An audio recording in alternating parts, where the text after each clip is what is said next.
Julian's grip on her wrists was like iron, but as the seconds ticked away, his breathing began to slow. The wild, defensive panic in his gray eyes transitioned into something much deeper, darker, and infinitely more dangerous. He was fully awake now, yet he didn't move. He remained hovering over her, his muscular chest rising and falling against hers. Clara stared up at him, her pulse drumming a frantic rhythm in her throat. "Julian," she whispered, her voice trembling, "you're hurting me." As if struck by electricity, Julian instantly released her wrists and rolled off her. He sat on the edge of the bed, his back to her, burying his face in his hands. The silence in the dark castle room was suffocating.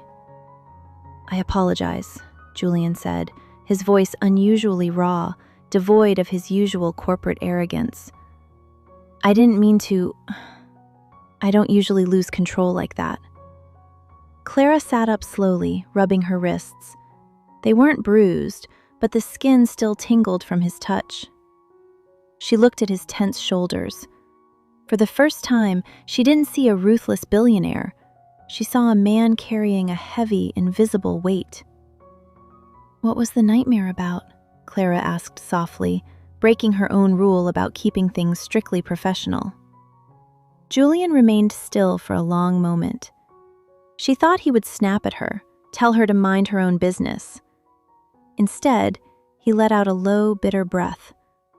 "My brother, 10 years ago. A rainy night, a slick road, and a car that didn't stop. I was driving. I survived. He didn't." Clara's heart ached. The pieces of the puzzle were finally clicking together. "That's why you don't let anyone get close. Why you think emotions are a liability." "Emotions cloud judgment, Clara," Julian said, finally turning his head to look at her. The cold mask was slipping back into place, but his eyes were still vulnerable. "If I had been focused that night instead of arguing with him, he would still be here. Now go back to sleep. We have a long day tomorrow." He lay back down, turning his back to her. Clara lay down too, but she didn't move away this time. The space between them on the massive bed felt smaller, charged with a new kind of tension.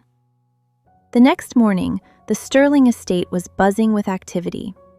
The traditional charity hunt was underway, followed by a grand outdoor luncheon. Julian and Clara walked through the manicured gardens, once again playing the part of the perfect, doting couple. Julian's hand was resting possessively on the small of her back, and to Clara's horror, it was starting to feel natural. "Ah, the lovebirds join us!" Arthur Sterling's voice boomed from the center pavilion. He was surrounded by the board members, including the ever-skeptical Evelyn. "Julian, come join us for a glass of scotch. Clara, my dear, would you accompany an old man for a stroll by the lake?" Julian's grip on her back tightened slightly, a silent warning. "I would be delighted, Mr. Sterling," Clara said with a warm smile, gently untangling herself from Julian. "Go enjoy your scotch, Julian. I'll be back shortly."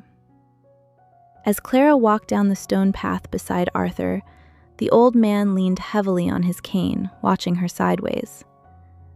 "You're a very convincing young woman, Clara, but I've known Julian Vance since he was a boy. He doesn't do anything without a financial motive." "With all due respect, Mr. Sterling," Clara replied smoothly, "Julian is a complex man. He doesn't show his true self to the world, but that doesn't mean he is incapable of feeling." Arthur stopped by the edge of the glittering lake. "Is that so? Then let's play a little game. If you truly know the man you are about to marry, what is his greatest fear?" Clara froze. The wind swept across the water, chilling her to the bone.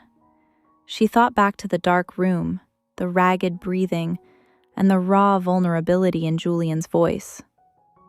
"His greatest fear," Clara began carefully, looking Arthur straight in the eye, "is losing the people he cares about because he thinks he wasn't strong enough to protect them. He builds walls of ice to keep the world away, not because he doesn't have a heart, but because he's terrified of the pain if it breaks again. Arthur's sharp blue eyes widened slightly. The cynical smile faded from his face, replaced by genuine surprise. He stared at her for a long moment, then nodded. "Well, I'll be damned. You really do know him." Before Arthur could say more, Evelyn hurried down the path, her face pale, holding a tablet. "Arthur, Julian, you need to see this immediately. The press just leaked a story."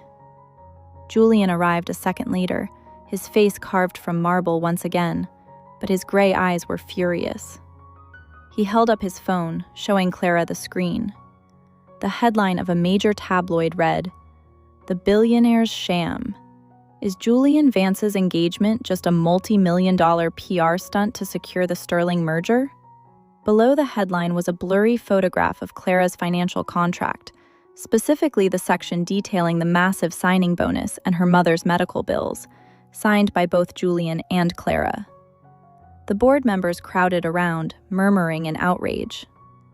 Evelyn looked at Julian with a triumphant smirk. "The game is up, Julian. The merger vote is canceled." Clara felt the world tilt beneath her feet. Her mother's treatment, her freedom, everything was about to vanish in a single second. She looked at Julian, terrified of the fury she would find in his eyes.